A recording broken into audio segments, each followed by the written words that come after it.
Morning সবাইকে। কেমন আছো? নিশ্চয়ই সকলে ভালো আছো, আমিও ভালো আছি। সকালবেলা উঠে ব্রাশ করে ডাব বিক্রি করলাম, 400 টাকার ডাব বিক্রি করলাম। তা চাটা করে ঢেকে রেখে গেছিলাম, জানি না গরম আছে কিনা। ওরা ডাকছিল যে পয়সা নিয়ে যাও। আমরা এখন আর নারকেল করি না, নারকেল কেউ খায়ও না, আর নারকেল বিক্রি করার জন্য সারা বছর বসে থাকতে হয় ঘরে ফেলে। ডাব প্রায় 1.5 মাস 2 মাস অন্তর বিক্রি হয়ে যায়। ওরাই আসে, যারা নেয় এরাই আসে। তা চলো চা খেয়ে নিই।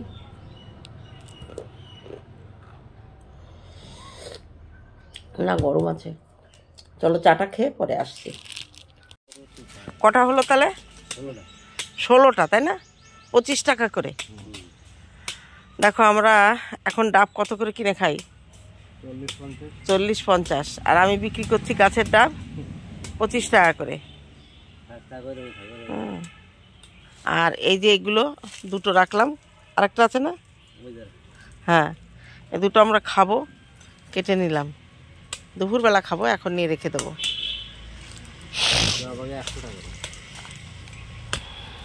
এসেছি রান্নাঘরে, দেখো আমার ভাত ফুটছে, ভাত প্রায় হয়ে গেছে। বাঁশকাঠি চালের চাল তো, বেশি ধানের চাল, বেশি জাল লাগে না, হয়ে গেছে। আর এদিকে আমি এঁচড় সিদ্ধ বসিয়েছি। এঁচড়টা একটু সিদ্ধ, যেহেতু ফ্রিজে ছিল, আলু আর এঁচড় একসঙ্গে সিদ্ধ বসিয়েছি। নামিয়ে দেব, বন্ধ করে দেব। আর এই যে মাছ, পোনা মাছ, এটা হচ্ছে লাফা, বরবটিটা লাফা, আর এই আলু দিয়ে রান্না হবে। দুটো রান্না হবে, আমার কালকেও চলে যাবে, কালকে আর কোনো রান্নাবান্না লাগবে না। আর আজকে এক বাড়িতে না, শ্রাদ্ধ বাড়িতে নিমন্ত্রণ আছে। আমাদের এক মাস্টারমশার মা মারা গেছে, কিন্তু আমি তো শ্রাদ্ধ বাড়ি খাই না।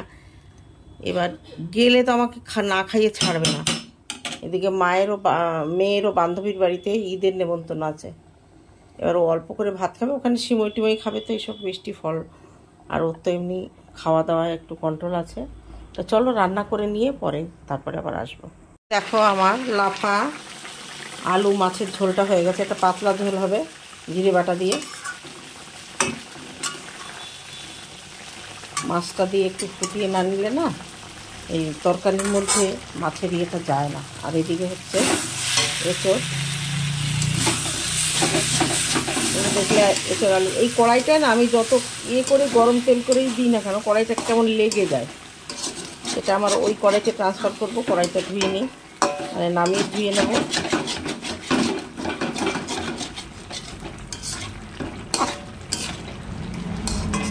এঁচড়টা একটু কষা কষা করব। চলো তরকারিটা এবার নামিয়ে নিই।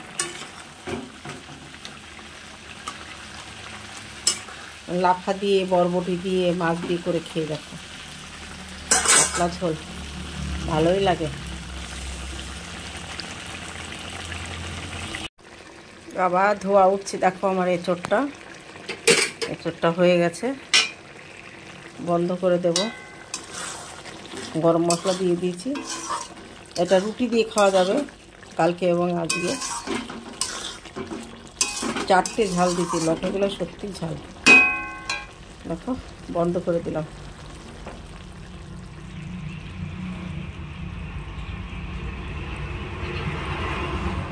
এই যে ভাত নিয়ে চলে এসেছি। সকালে আজকে শুধু চা বিস্কুট খেয়েছি, যেহেতু ছুটির দিন দেরি করে উঠেছি, অতএব আর কোনো টিফিন নয়, সরাসরি ভাত নিয়ে চলে এসেছি। 2-1 ফোঁটা বৃষ্টি পড়লো, কালো মেঘ করে আছে, জানি না। চলো মেঘলা ওয়েদারটা তোমাদের দেখো। পুদিনা পাতা দেখো, দুটো ডগা লাগিয়েছিলাম, কি সুন্দর হয়েছে। শরবত খাওয়া এবং চাটনি খাওয়া, মাটিতেও হয়েছে। আর এই গাছটাও বেশ ডালপালা ছেড়েছে। আর যে কাটিংগুলো করেছিলাম, এই যে কাটিংগুলো পুঁতে দিতে হবে। আর এগুলোর তো অবস্থা খারাপ। এখন এখানে ওই পিটুনিয়া না, দুপুরে ফুল যেটাকে বলে টাইম ফুল, ওটা লাগাবো।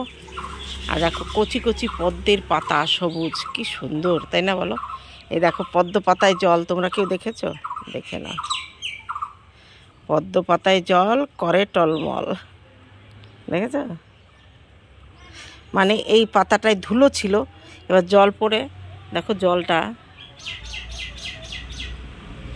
দারুণ জিনিস তাই না বলো। এই দেখো এই যে যে গায়ে পাতাগুলো খাড়া, সেই পাতাগুলোর জল রয়েছে। তা এই মার্চ, এপ্রিল, মে, এই জুন, জুলাই মাস থেকে পদ্ম ফুল ফোটা ধরবে। প্রথম পদ্ম ফুলটা যেটা হবে সেটা দেখাবো। আর এই দেখো স্থলপদ্মটা বেশ সুন্দর হয়েছে বলো।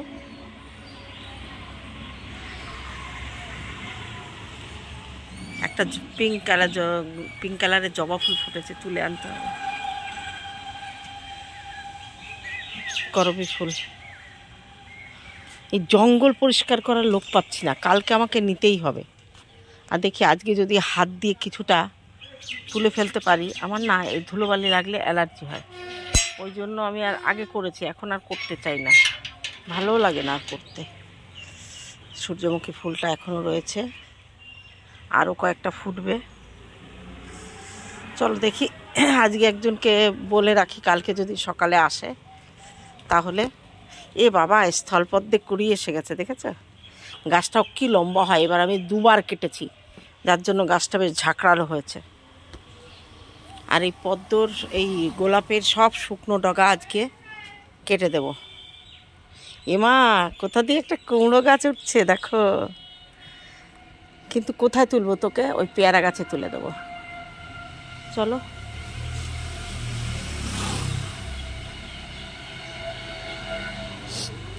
দেখেছো মেঘলা আকাশ, 2-1 ফোঁটা বৃষ্টি পড়ছে, কিন্তু ওই যে নারকেল গাছগুলো দেখেছো, 3টে নারকেল গাছ, 4টে নারকেল গাছ, পিছনে আরও 3টে ছিল, বাড়ি করার সময় কেটে দেওয়া হয়েছে, দেখেছো।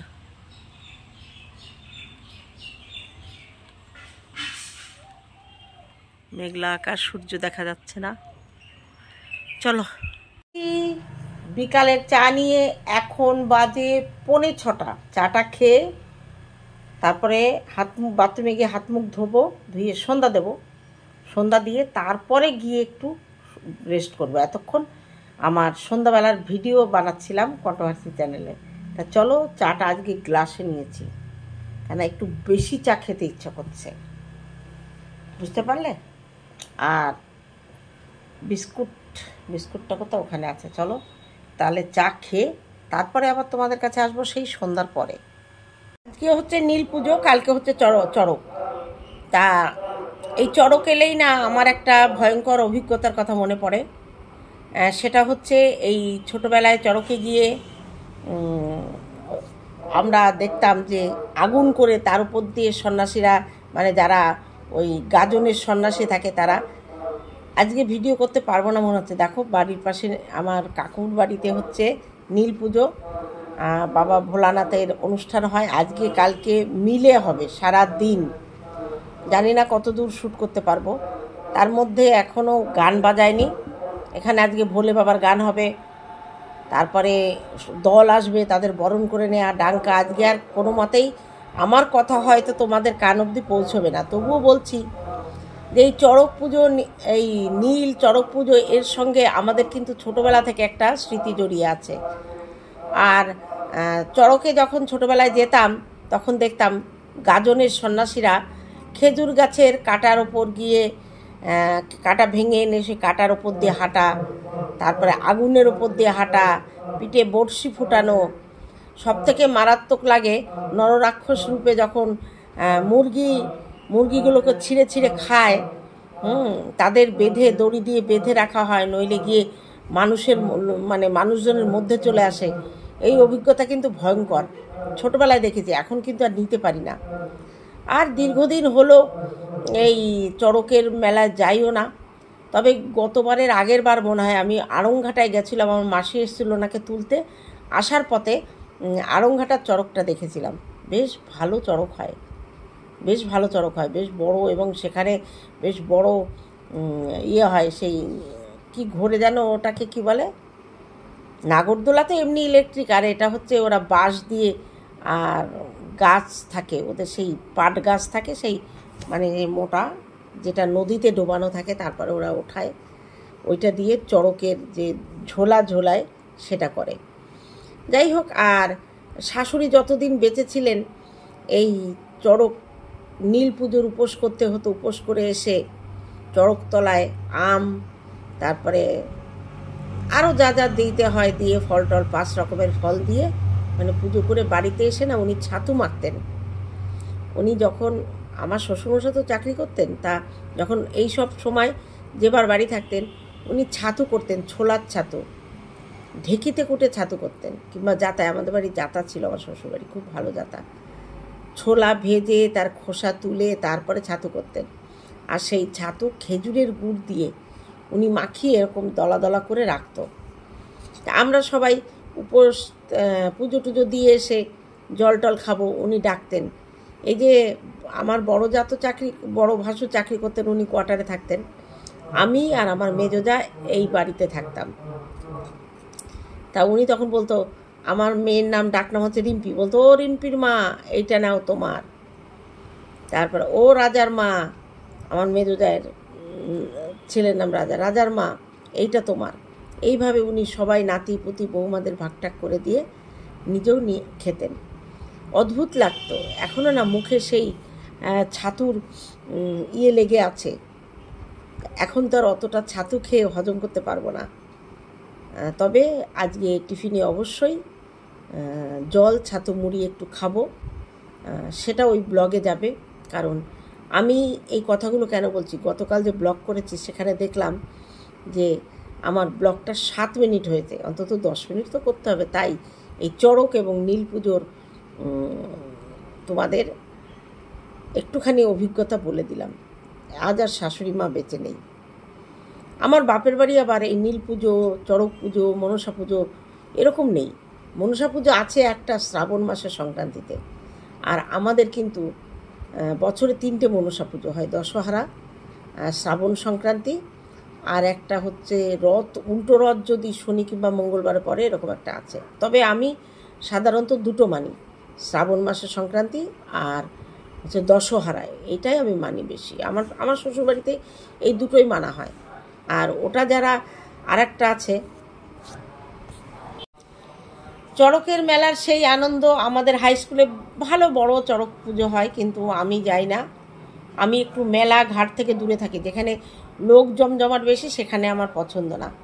ছোটোবেলায়ও গেছি মায়ের সঙ্গে, একদিনের জায়গায় 2 দিন হলে আর পছন্দ হতো না। এখনও তাই, একদিন ঠাকুর দেখতে বেরোই নাতিপুতি নিয়ে, ব্যাস টোটো করে, টোটো থেকে নেমে 2টো একটা ঠাকুর দেখলাম, চলে এলাম। তা চলো, আজকের ভিডিওটি এইটুকুই থাকলো। দেখা হবে অন্য কোনো ভিডিওতে। সবাইকে নীল এবং চড়ক পুজোর অনেক অনেক শুভেচ্ছা। ভালো কাটাও দিনগুলো। আর একটা লম্বা ছুটি কাটালাম আমরা। কালকের দিনটা শুক্রবার, কালকে হচ্ছে রবিবার, আবার সোমবার থেকে জীবনযুদ্ধে আবার এগিয়ে যাব। তো চলো, এইটুকু থাকলো। দেখা হবে অন্য কোনো ভিডিওতে। ততক্ষণে তোমরা ভালো থেকো, সুস্থ থেকো। টাটা।